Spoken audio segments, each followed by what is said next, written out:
স্বাগতম ছাত্ৰ-ছাত্ৰীসকল আমি একাদশমান শ্ৰেণীৰ প্ৰাৰম্ভিক সমাজ পাঠটো পঢ়ি আছিলোঁ আৰু এই পাঠটোৰ জৰিয়তে আমি কেনেদৰে মানৱ বিৱৰ্তন হৈ আজিৰ অৱস্থা পাইছেহি সেই বিষয়ে জানিলোঁ। মই ইমন বেজবৰুৱা।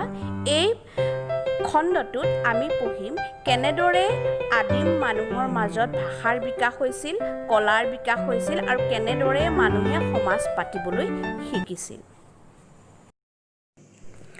আজি সমগ্ৰ জন্তুৰ ভিতৰত একমাত্ৰ মানুহে কথা ক'ব পাৰে, কিন্তু অন্যান্য প্ৰাইমেট বা এপ বা খৰানেজীয়া বান্দৰসমূহে কথা পাতিব নেজানে বা নাজানিছিল। বিৱৰ্তনৰ ফলত হোমিনিডবোৰৰ কেৱল বাহ্যিক শৰীৰেই নহয়, মগজু, কণ্ঠপ্ৰদেশ বা ভকেল কৰ্ডৰ বিকাশ হৈছিল। এনে পৰিৱৰ্তন আজিৰ পৰা ২ লাখ বছৰৰ আগতে আৰম্ভ হৈছিল। ইয়াৰ আগতে হোমিনিডবিলাকে অংগী ভংগী বা হাতৰ ঠাৰে ঠিয়াৰে কথা পাতিছিল। গানক গুণগুণনি আদিৰে প্ৰথমে ভাৱ প্ৰকাশ কৰিছিল। হয়তো প্ৰাইমেটসকলৰ মাজত ব্যৱহৃত উকিয়া উকিৰ দৰে শব্দ মানুহে ভাৱ প্ৰকাশৰ বাবে ব্যৱহাৰ কৰিছিল। প্ৰায় ২ লাখমান বছৰৰ আগতে লাহে লাহে কণ্ঠ প্ৰদেশৰ বিকাশ ঘটিছিল, যাৰ বাবে হোমিনিডবিলাকে বিভিন্ন ধৰণৰ শব্দ যেনে ম, ক, দ, ফ ইত্যাদি উলিয়াব পাৰিছিল আৰু মগজুৰ বিকাশৰ বাবে তেনে ধ্বনিসমূহৰ যোগেদি যোগাযোগৰ মাধ্যম হিচাপে কথিত ভাষাৰ বিকাশ ঘটিছিল। এনেদৰে আজিৰ পৰা প্ৰায় ৪০,০০০ৰ পৰা ৩৫,০০০ বছৰৰ আগতে ভাষাৰ বিকাশ হৈছিল আৰু যোগাযোগৰ মাধ্যম হিচাপে মানুহে ভাষা ব্যৱহাৰ কৰিছিল। আদিম মানুহৰ কলাৰ বিকাশ। গুহা চিত্ৰ। ১৮৭৯ চনত স্পেইনৰ আল্টামিৰাৰ গুহাত সেই অঞ্চলৰ ভূস্বামী তথা অবৃত্তিধাৰী পুৰাতত্ত্ববিদ মাৰ্চিলোনাঞ্জো দা চটুৱালাই তেওঁৰ কন্যাৰ লগত ভাইছনৰ ছবি আৱিষ্কাৰ কৰিছিল। সেই ছবিখন প্ৰস্তৰ যুগৰ মানুহে অঁকা আছিল। তাৰ পাছত ফ্ৰেন্সৰ লেস্কটছ চৌভেটত প্ৰস্তৰ যুগৰ মানুহে অঁকা চিত্ৰ আৱিষ্কাৰ হৈছিল। এই গুহাচিত্ৰসমূহ প্ৰায় ৩০,০০০ৰ পৰা প্ৰায় ১২,০০০ বছৰৰ আগতেই অঁকা। এই চিত্ৰবোৰ আছিল ষাঁড় গৰু, মেথোন, ঘোঁৰা, ৰাম-ছাগলী, হৰিণা, মেমথ, গড়, সিংহ, ভালুক, নাহৰফুটুকী, বাঘ, হায়েনা আৰু ফেঁচা। গুহাচিত্ৰৰ কিছুমান বিশেষত্ব আছিল, তথা এনে কিছুমান যাৰ উত্তৰ আজিও ইতিহাসবিদসকলে বা পুৰাতত্ত্ববিদসকলে পাব পৰা নাই। তেনে বিশেষত্ববোৰ আছিল যে গুহাৰ কিছুমান অংশতহে চিত্ৰ অঁকা হয়, সকলো অংশত অঁকা নহয়। পুৰুষক ব্যক্তিগত বা দল হিচাপেও অঁকা হয়, কিন্তু তিৰোতাক কেৱল দল হিচাপেহে চিত্ৰিত কৰা হয়। জন্তুৰ কাষত পুৰুষক অঁকা হয়, তিৰোতাক নহয়। গুহাৰ যি স্থানত ভালকৈ শব্দ হয় তাতহে জন্তুৰ ছবি অঁকা হয়। তেওঁলোকে কিয় চিত্ৰ আঁকিছিল? কলাৰ বাহিৰেও এইবিলাক যোগাযোগৰ মাধ্যম আছিল নেকি? বিশেষজ্ঞসকলে ইয়াৰ বিভিন্ন ধৰণেৰে ব্যাখ্যা দিছে।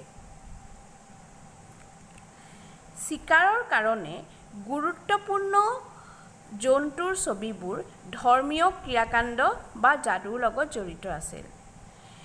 ছবিৰ অংকনে তেওঁলোকৰ চিকাৰত কৃতকাৰ্যতা হ'ব বুলি ভাবিছিল আৰু সেইকাৰণে হয়তো চিকাৰ কৰাৰ আগমুহূৰ্তত বা চিকাৰ কৰি হোৱাৰ কৃতকাৰ্যতাৰ খবৰ তেওঁলোকে ছবি হিচাপে অংকন কৰি ৰাখিছিল। গুহাবোৰ সামূহিক কাম-কাজৰ বাবে তাকৰীয়া মানৱ দলৰ বৈঠকখানা আছিল। এই দলবোৰ চিকাৰৰ কৌশল আৰু জ্ঞান চৰ্চাৰ বাবেও গোট খাইছিল আৰু লগতে এনে চিত্ৰসমূহৰ যোগেদি এটা পুৰুষৰ পৰা আনটো পুৰুষলৈ বাৰ্তা প্ৰেৰণ কৰিছিল। মানুহৰ প্ৰথম সামাজিক জীৱন হিচাপে আমি ক'ব পাৰোঁ যে প্ৰথম সামাজিক জীৱন আৰম্ভ হৈছিল চিকাৰী আৰু সংগ্ৰহকাৰী লোকসকলৰ সমাজৰ জৰিয়তে।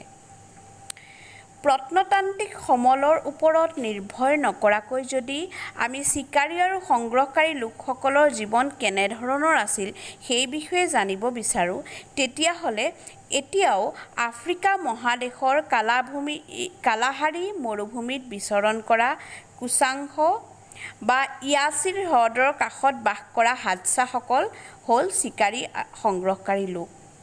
এতিয়াও ভাৰতৰ আন্দামান নিকোবৰ দ্বীপপুঞ্জত তেনে লোক আছে।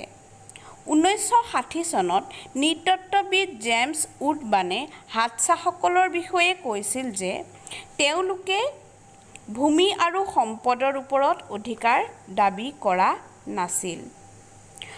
অঞ্চলটোৰ সমভূমি বননিৰ ঠাইত তেওঁলোক নাথাকে। শিলাখণ্ড বা গছৰ মাজতহে শিবিৰ পাতিবলৈ তেওঁলোকে ভাল পায়। পূব দিশত থকা হাদছাবিলাকে ভূমি আৰু সম্পদৰ ওপৰত স্বত্ব দাবী নকৰে। যিকোনো লোকেই নিজ খুচিমতে য'তেই ইচ্ছা ত'তেই থাকিব পাৰে। ইয়াত কোনো বাধা নাথাকে। অঞ্চলটোত অপৰ্যাপ্ত পৰিমাণে চিকাৰ কৰিব পাৰে, ফল-মূল, শাক-পাচলি বা মৌ সংগ্ৰহ কৰিব পাৰে, পানী আনিব পাৰে, ইয়াত কোনো বাধা নাথাকে। গ্ৰীষ্মকালৰ শিবিৰবোৰ আকাৰত সৰু আৰু সিঁচৰিত হৈ পৰে আৰু শীতকালত হাদছাসকলে পানীৰ পৰিমাণ কমি যোৱাৰ বাবে একে ঠাইতে থূপ খাই থাকিবলৈ ভাল পায় আৰু শিবিৰবিলাকো ডাঙৰ হয়।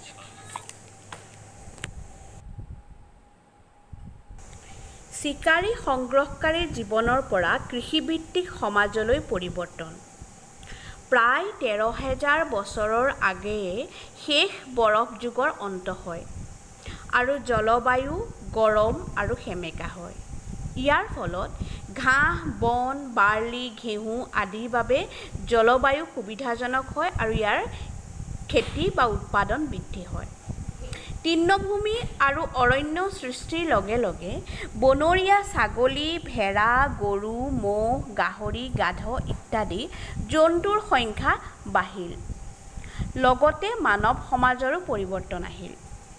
মানুহে এনে তৃণভূমি আৰু জীৱ-জন্তু থকা অঞ্চলহে বেছিকৈ পচন্দ কৰিবলৈ লৈছিল। ক্ৰমান্বয়ে একেটা অঞ্চলতে পচন্দ কৰিবলৈ লোৱাৰ পৰা খাদ্যৰ প্ৰয়োজন বাঢ়ি আহিছিল। তেওঁলোকে কৃষি কৰিবলৈ শিকিছিল। তেওঁলোকে ঘেঁহু, বাৰ্লি, ধান আদি কৃষি কৰিছিল। 10,000 বছৰৰ আগতে কৃষি আৰু পশুপালন ব্যৱস্থা আৰম্ভ হোৱা এটি অঞ্চল আছিল ভূমধ্য সাগৰৰ উপকূলৰ পৰা ইৰাণৰ জাগ্ৰোছ পৰ্বতলৈকে বিস্তৃত ফাৰ্টাইল ক্ৰিচেণ্ট নামৰ এটি অঞ্চল। কৃষি ব্যৱস্থা প্ৰৱৰ্তনৰ লগে লগে আগতকৈ মানুহ অধিক স্থায়ীভাৱে থাকিব লগা হৈছিল। এনেদৰেই কিছুমান প্ৰাচীন গাঁও গঢ়ি উঠিছিল। এনে গাঁওসমূহৰ পৰাই অৰ্থনৈতিক কাম-কাজসমূহ ক্ৰমান্বয়ে জটিল হৈ পৰাৰ লগে লগে নগৰৰ সৃষ্টি হৈছিল। প্ৰায় 5,000 বছৰৰ আগৰে পৰা মেছ'পটেমিয়া, ভাৰতৰ হৰপ্পা আদি ঠাইত নগৰকেন্দ্ৰিক সভ্যতাৰ বিকাশ হৈছিল আৰু ইয়াৰ লগে লগে মানৱ ইতিহাস প্ৰাক-ঐতিহাসিকৰ পৰা ঐতিহাসিক যুগত প্ৰৱেশ কৰিছিল। গতিকে ছাত্ৰ-ছাত্ৰীসকল, ইমানখিনিলৈকে আমি তোমালোকৰ ইতিহাস বিষয়ৰ প্ৰথম পাঠ প্ৰাৰম্ভিক সমাজৰ গোটেইকেইটা শিক্ষণীয় বিষয় অধ্যয়ন কৰিলোঁ। গতিকে ইয়াৰ ওপৰত তোমালোকক কিছুমান গৃহকাৰ্য দিছোঁ, যেনে ভাৰতৰ মানুহৰ ভাষাৰ বিকাশ কেনেদৰে হৈছিল, গুহাচিত্ৰসমূহ অংকনৰ উদ্দেশ্য কি আছিল, কৃষিভিত্তিক সমাজৰ পৰিৱৰ্তন কেনেদৰে হৈছে। তোমালোকে এই গৃহকাৰ্যসমূহ কৰিবা আৰু যদি বিষয়টোৰ কিবা বুজি নোপোৱা থাকে তেনেহ'লে তোমালোকে কমেণ্টত জনাবা। ধন্যবাদ।